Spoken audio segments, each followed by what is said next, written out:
Our commencement speaker this morning is Senator Deb Fischer, an American politician serving as the senior United States Senator from Nebraska since 2013. Prior to that, she served 2 terms in the Nebraska legislature, representing a rural district in the Sandhills. Her committee's assignments in the U.S. Senate include the Agriculture, Nutrition, and Forestry Committee, the Armed Services Committee, Commerce, Science, and Transportation Committee, the Environment and Public Works Committee, and the Special Committee on Aging. In fact, she leaves tomorrow to go back to Washington to work on a number of important bills and aspects of Senate. When Senator Fischer was in the Nebraska legislature, she was chair of the Transportation and Telecommunications Committee. Her leadership was marked by a series of significant legislative accomplishments. She introduced the Build Nebraska Act, which passed in 2011. Due to her tenacity, her compelling vision, and most of all, by her hard work. I believe that only Senator Fischer could have gotten that bill passed, and it directed 1/4 cent of existing sales tax to newly created roads fund for a period of 20 years, totaling an estimated $1.2 billion investment in roads in Nebraska.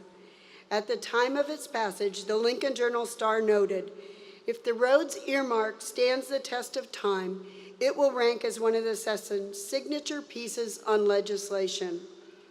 She is a cattle rancher who worked with ag producers as well as rural and economic development groups across the state of Nebraska.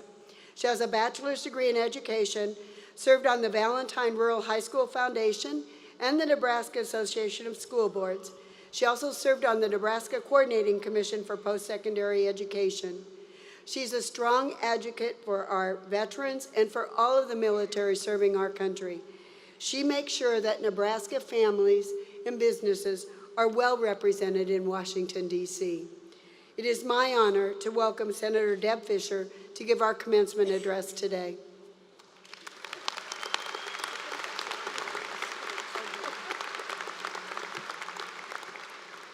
Good morning, President Hawkins, Board of Trustees, distinguished faculty, parents, friends, and most importantly, good morning, graduates.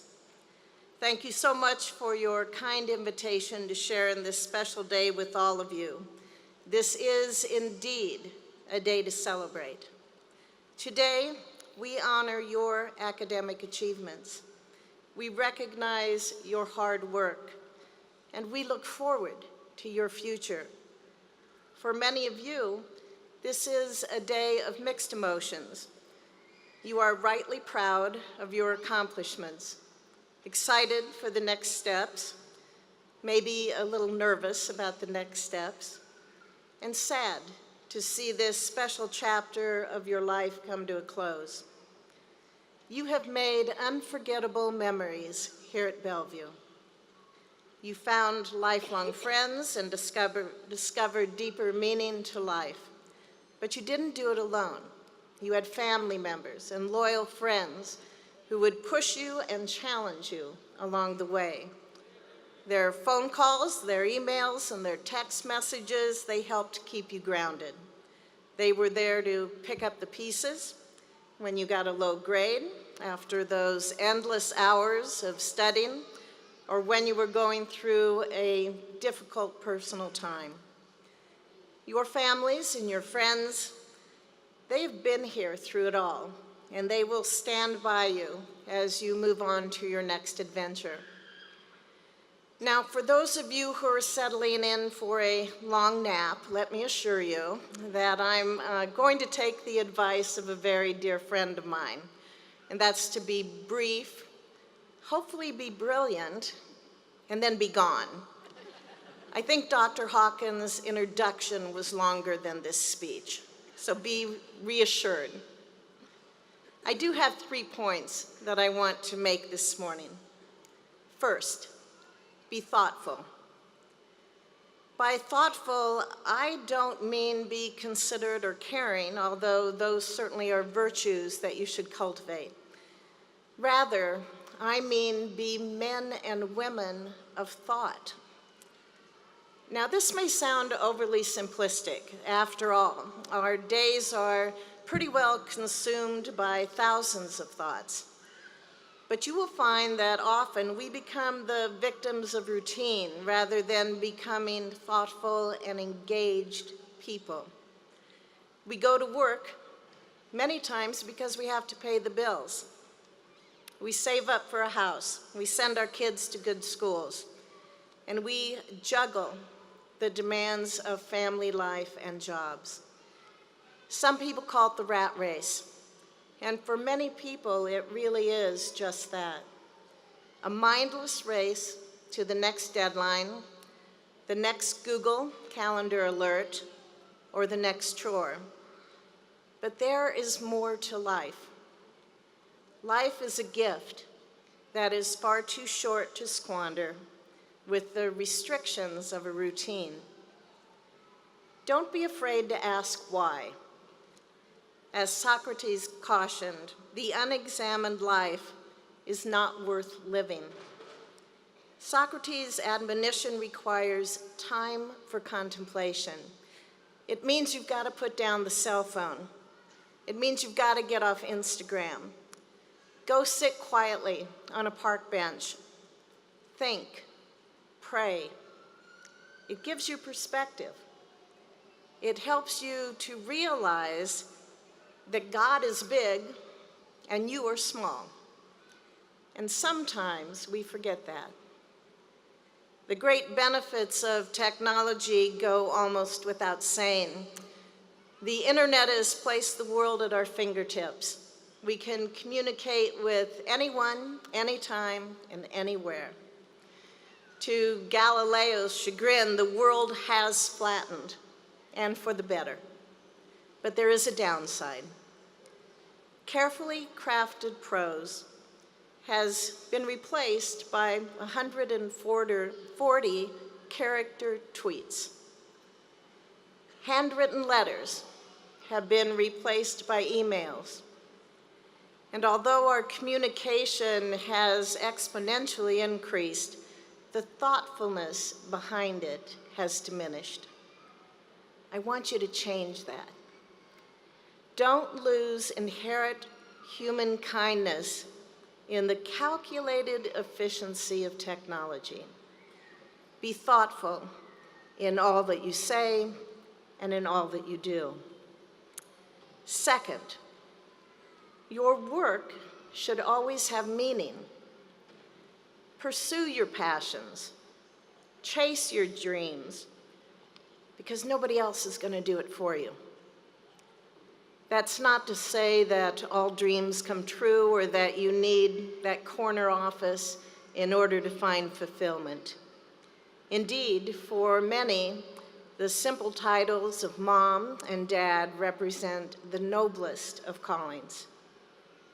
There is dignity in all work, whether you are herding cattle or writing a best-selling novel.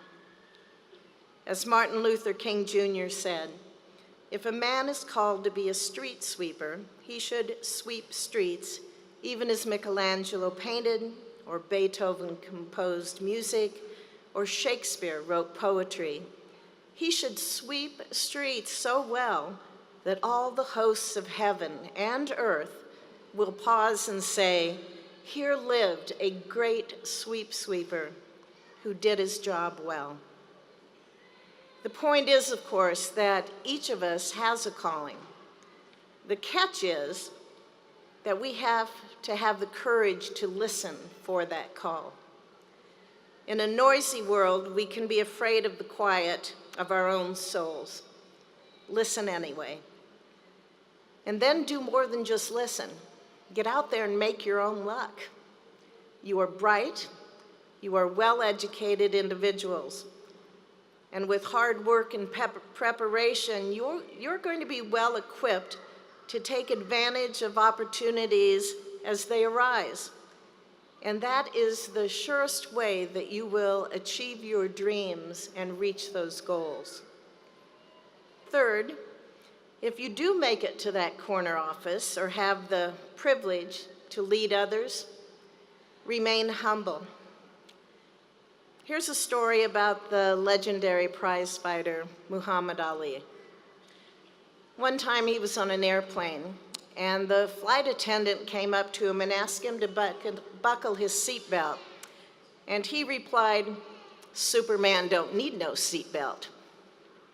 Well, she responded, "Superman don't need no airplane." The bottom line is, none of us are superhuman. Those blessed with natural gifts or hard-earned success, you're required to give back, to serve the less fortunate, and to leave the world a bit better than you found it. I have the privilege of representing the people of Nebraska in the United States Senate. Now, I understand that politicians in the swamp of Washington, D.C. aren't exactly popular. In fact, some of you may be aware that Congress has a lower approval rating than head lice. But ladies and gentlemen, we are in desperate need of good leaders, men and women with integrity to make difficult decisions, and with moral courage to fight for truth in every arena of life. All of us have a responsibility to step forward and to make a positive difference in this world. Bellevue University has prepared you to be that next generation of leaders, whether it's serving as a healthcare professional or heading a multinational corporation. You are called upon to serve and to lead. No one can have it all. We make choices, we set priorities, and we achieve. Sometimes we fail, but with the right mix of determination, hard work, and faith in ourselves, we can succeed with whatever path we choose. In the Senate, I often meet with school groups from Nebraska on Capitol Hill. And a common question that I am asked is about my advice for young people as they begin to build their lives and think about careers. And my response is this: if you work hard and if you do what you love, you will be successful. But more important, you will be happy. And this has been true in my own life. I grew up in Lincoln. I am a wife, a mother, a grandmother. I'm a daughter, a sister, a friend. I'm a rancher. I served on a school board many years. I represented this huge district the size of New Jersey in the Nebraska legislature. And these experiences have all shaped my character. They've made me into the person that I am today. In the sum total of our experiences, we gain wisdom. So I encourage all of you to seek that wisdom. As Aristotle noted, knowing yourself is the beginning of all wisdom. In closing, I want to thank you again for allowing me to be a part of this incredible community today.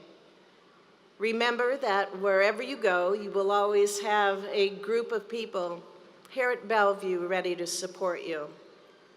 But know that the world needs you. It needs your knowledge. It needs your excitement. It needs your passion, and it needs your leadership. So I leave you today with these guideposts as you press forward. Be thoughtful. Chase your dreams. Stay humble. Good luck, and God bless. Thank you.